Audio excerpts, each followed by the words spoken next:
దీనికి కనెక్టెడే, దీనికి రిలేటెడే మరో ఘటన. దళిత యువకుడు క్రాంతి కుమార్ వీడియో.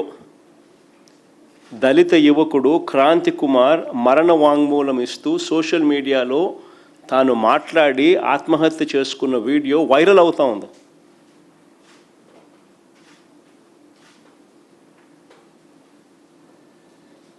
అయినా తన చావుకు కారణం ఆ వీడియోలో తను మాట్లాడుతూ, క్రాంతి కుమార్ మాట్లాడుతూ, ఆ పిల్లాడు మాట్లాడుతూ తన చావుకు కారణం ఇదే పోలీస్ స్టేషన్, ఇదే సిఐ పేరు చెప్పి మరణ వాంగ్మూలం ఇస్తూ తను ఆత్మహత్య చేసుకుని ఆ వీడియో వైరల్ అవుతా ఉన్నా కూడా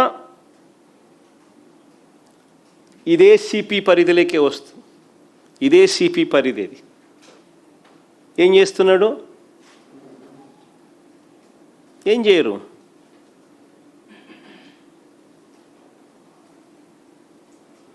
డీజీపీ ఏం చేస్తూ ఉన్నాడు? ఏం చేయడు.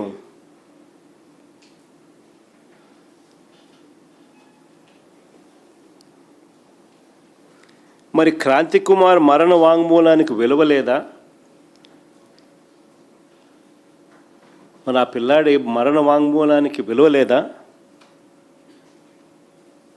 మరి ఓ తల్లి పెట్టుకున్న అర్జీకి విలువ లేదా?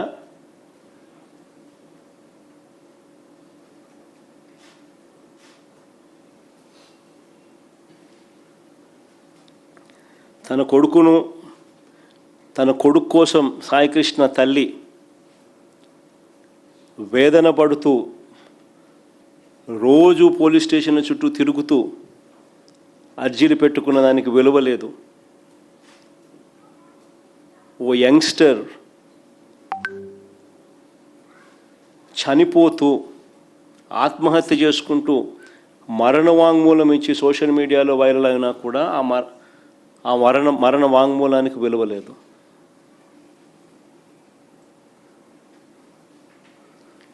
నేరాన్ని కప్పిపెట్టి నిందితుల్ని ప్రోత్సహించిన ఇదే సిపిని, నేరాన్ని కప్పిపెట్టి 46 రోజులు పట్టింది. జగన్ పోతే కానీ, జగన్ పోయిన 4 రోజులకు కానీ అరెస్టులు కాల.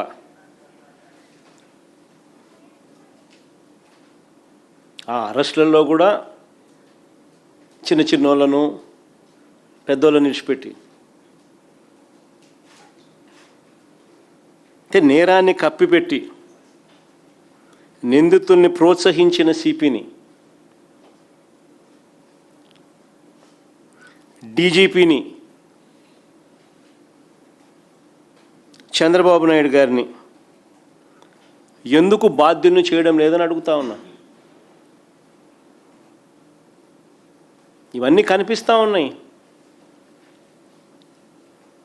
సిఐని కాపాడుతూ ఉన్నాడు సిపి, సిపిని కాపాడుతూ ఉన్నాడు డీజీపీని కాపాడుతూ ఉన్నాడు చంద్రబాబు గారు. మరి వీళ్ళందరినీ ఎందుకు బాధ్యులను చేయడం లేదని అడుగుతా ఉన్నా.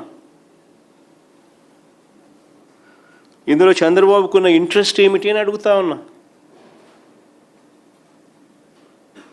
ఇంతగా బరి తెగించి పై అధికారులందరినీ ఇంతగా కాపాడుతూ ఉన్న ఈ చంద్రబాబు నాయుడు గారు ఇంట్రెస్ట్ ఏమిటి అని అడుగుతా ఉన్నా. ఏ పొలిటికల్ ప్రయోజనాలను ఆశించి ఈ కేసును కవరప్ చేస్తూ ఉన్నారని అడుగుతా ఉన్నా.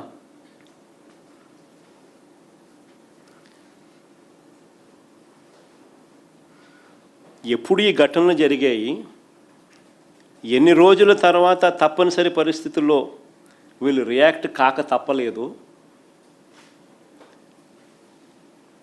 అసలు ఈ ఘటన కన్నా ఇంత పెద్దది కాకపోయిందంటే, జగన్ కూడా పోకపోయిందంటే అసలు ఇన్సిడెంటే లేదు, కవరప్పు.